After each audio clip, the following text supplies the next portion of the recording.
जय हिंद बच्चों। मैं रवीश कुमार अपने YouTube channel Bihar board by Ravish में बहुत बहुत स्वागत करता हूं।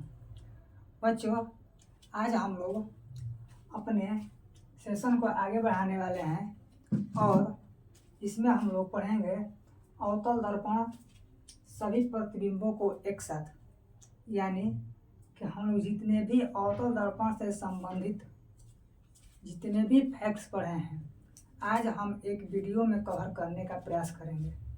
यह वीडियो आप लोगों के लिए बहुत ही उपयोगी सिद्ध होगा। चलते हैं अपने आज के सेशन की ओर। तो बच्चों, हमने बताया था कि एक दर्पण है, ये एक दर्पण है, इसे क्या कहेंगे? तो अवतल दर्पण। क्या कहेंगे? अवतल दर्पण। अवतल दर्पण में जो परावर्तक सतह होता है वो धंसा हुआ होता है, जबकि कलई किया हुआ भाग होता है वो बाहर की ओर उभरा हुआ होता है। इसमें मैंने एक फैक्ट बताया था कि ये एक अक्ष है, ये एक अक्ष है। इसमें इसे हम लोगों ने P से संकेत किए थे, यानी कि दर्पण के मध्य बिंदु को ध्रुव कहा जाता है। दर्पण के मध्य बिंदु को ध्रुव कहते हैं और इस दर्पण के जिस खोखले भाग के केंद्र से बना है, यानी कि इसका केंद्र यदि ये हुआ तो इसे कैपिटल C से प्रदर्शित करते हैं, जिसे वक्रता केंद्र कहते हैं। इसके बाद इस पॉइंट यानी कि C और P के बीचों बीच एक बिंदु लेते हैं जिसको कैपिटल F से प्रदर्शित किया जाता है। तो देखें हम लोग कि अवतल दर्पण का जो होता है परावर्तक सतह अंदर की ओर धंसा हुआ होता है, जबकि कलई किया हुआ भाग बाहर की ओर उभरा हुआ होता है। अगला पॉइंट, दर्पण का मध्य बिंदु जो होता है उसे ध्रुव कहते हैं। दर्पण का मध्य बिंदु जो होता है उसे ध्रुव कहते हैं। आगे बढ़ते हैं। खोखले गोले के जिस केंद्र से इस गोले का निर्माण हुआ है उसे वक्रता केंद्र कहते हैं और फोकस उसे कहते हैं जब इस दर्पण के समानांतर यदि किसी प्रकाश को गुजारते हैं, जब इस अवतल दर्पण में किसी प्रकाश को अनंत से गुजारते हैं तो दर्पण से परावर्तन के बाद जिस बिंदु पर मिलता है वह उस दर्पण का फोकस कहलाता है। इसके बाद हम लोगों ने पढ़ा था कि स्मॉल f और एक पढ़ा था कैपिटल R। तो बच्चों, स्मॉल f यानी कि फोकस दूरी वह दूरी होती है जो दर्पण के ध्रुव तथा फोकस के बीच की दूरी होती है। फिर से, फोकस दूरी किसे कहते हैं? तो दर्पण के ध्रुव तथा दर्पण के फोकस के बीच की दूरी को फोकस दूरी कहते हैं। आगे बढ़ते हैं। वक्रता त्रिज्या को कैपिटल R से प्रदर्शित करते हैं। इसमें जो होता है ये दर्पण के ध्रुव से लेकर दर्पण के वक्रता केंद्र के बीच की दूरी को वक्रता त्रिज्या कहते हैं। फिर से समझें कि दर्पण के ध्रुव से लेकर वक्रता केंद्र के बीच की दूरी को वक्रता त्रिज्या कहा जाता है। इसमें एक होता है अक्ष, इसे कहते हैं अक्ष, दर्पण का अक्ष या मुख्य अक्ष। तो बच्चों, मुख्य अक्ष किसे कहते हैं? तो दर्पण की वह रेखा, दर्पण का वह रेखा जिस पर वक्रता केंद्र, फोकस और ध्रुव तीनों एक ही सीधी लाइन में रहती है, उसी को दर्पण का मुख्य अक्ष कहते हैं। बढ़ते हैं अपने अगले फैक्ट की ओर और समझते हैं कि एक ही फिगर पर एक सभी प्रतिबिंब को एक साथ। तो बढ़ते हैं अपने अगले फैक्ट की ओर और समझते हैं। तो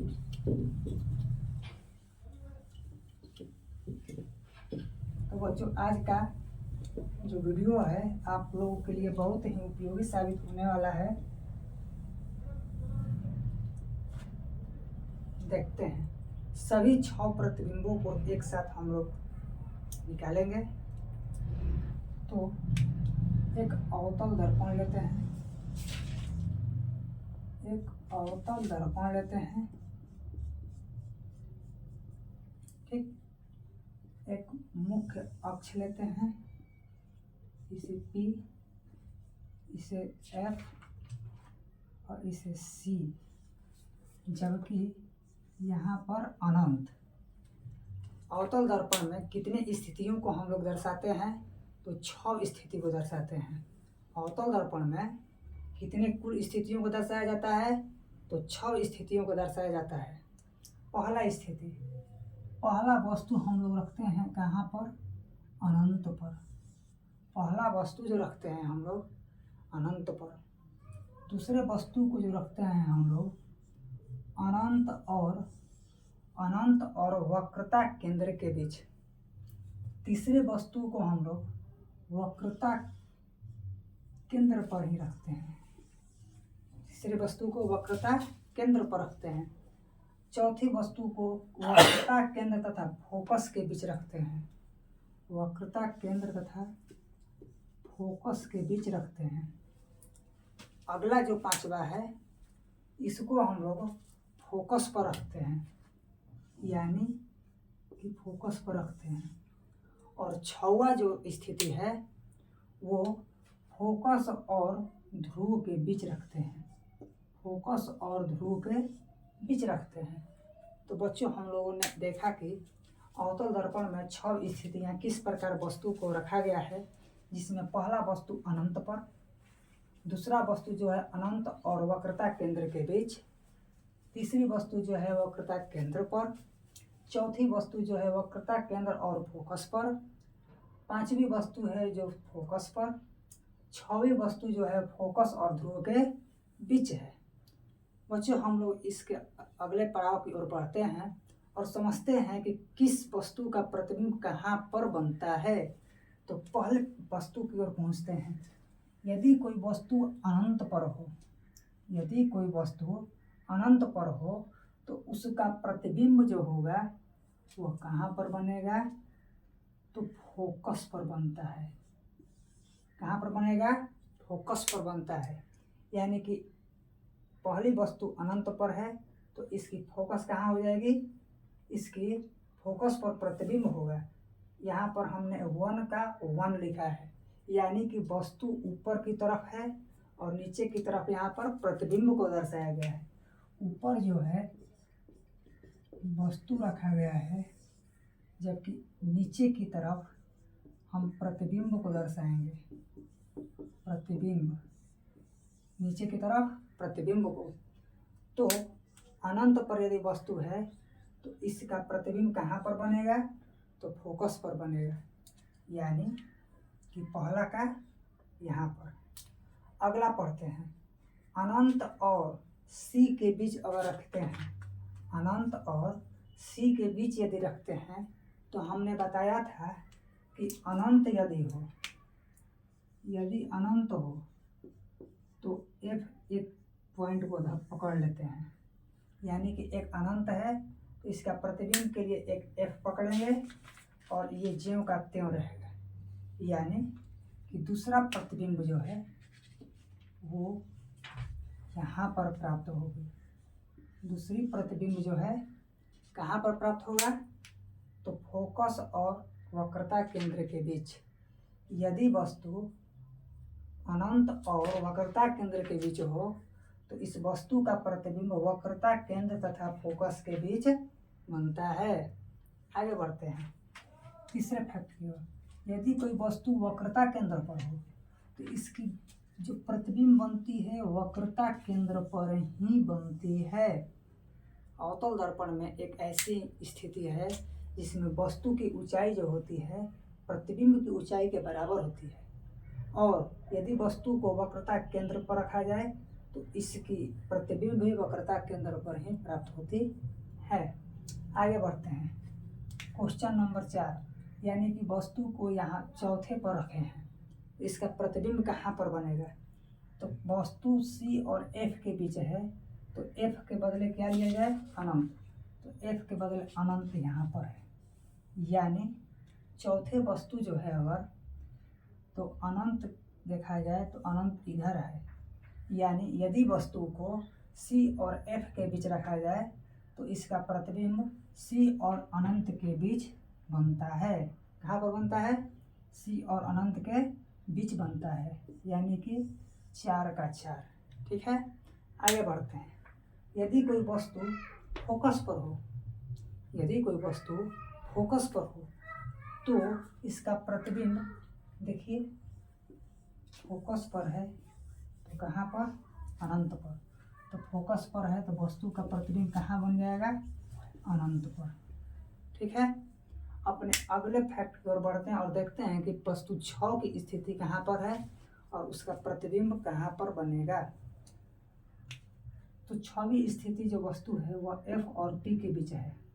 ये मात्र एक ऐसी स्थिति होती है जिसमें वस्तु का प्रतिबिंब अवतल दर्पण में दर्पण के पीछे बनता है, यानी कि कह सकते हैं कि इसका प्रतिबिंब दर्पण के पीछे बनेगा। तो हम लोगों ने देखा कि यदि कोई वस्तु कहाँ पर रखा हुआ है तो उसका प्रतिबिंब कहाँ पर बनेगा। अब इसको हम लोग समरी के माध्यम से समझते हैं।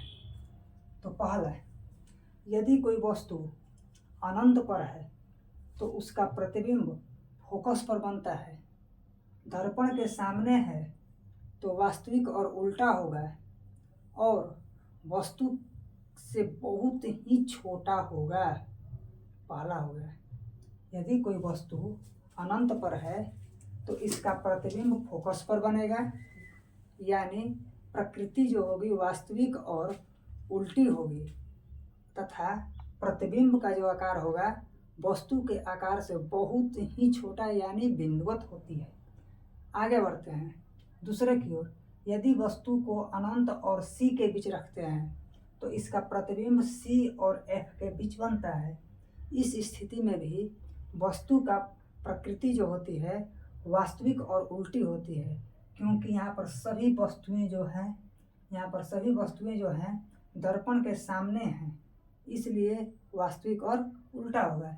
इस वस्तु का जो आकार होगा वस्तु के आकार से छोटा रहता है। कैसा होगा? छोटा होता है। आगे बढ़ते हैं। यदि कोई वस्तु वक्रता केंद्र पर है तो उसका प्रतिबिंब भी वक्रता केंद्र पर बनती है। इस स्थिति में वस्तु का ऊंचाई जो होती है प्रतिबिंब की ऊंचाई के बराबर होती है और वस्तु C पर है तो प्रतिबिंब भी C पर बनता है। इसकी भी प्रकृति जो होती है वास्तविक और उल्टी होती है। आगे बढ़ते हैं चौथे फैक्ट की ओर। यदि कोई वस्तु C और F के बीच है तो इसका प्रतिबिंब C और अनंत के बीच बनती है। प्रकृति वास्तविक और उल्टा, वस्तु से इसका आकार जो होता है बड़ा बनता है। पांचवें की ओर बढ़ते हैं।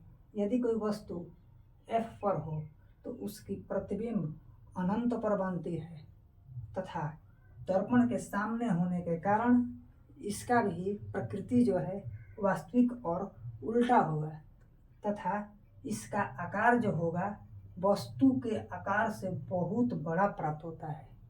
लास्ट और सबसे इम्पोर्टेंट पॉइंट, यदि कोई वस्तु F और P के बीच है तो इसका प्रतिबिंब दर्पण के पीछे बनता है। दर्पण के पीछे बनने के कारण इसका जो प्रकृति होता है काल्पनिक, आभासी तथा वस्तु से सीधा होता है और आकार पूछे तो वस्तु के आकार से बहुत ही बड़ा प्राप्त होता है।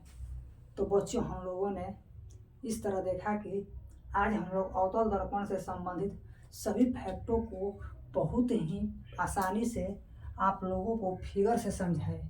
यह वीडियो जो है आपके लिए बहुत ही उपयोगी साबित होने वाला है। दोस्तों, इसके बाद हम लोग आपके लिए 1 शॉर्ट वीडियो लाने का प्रयास करेंगे। जय हिंद। हम होने दो।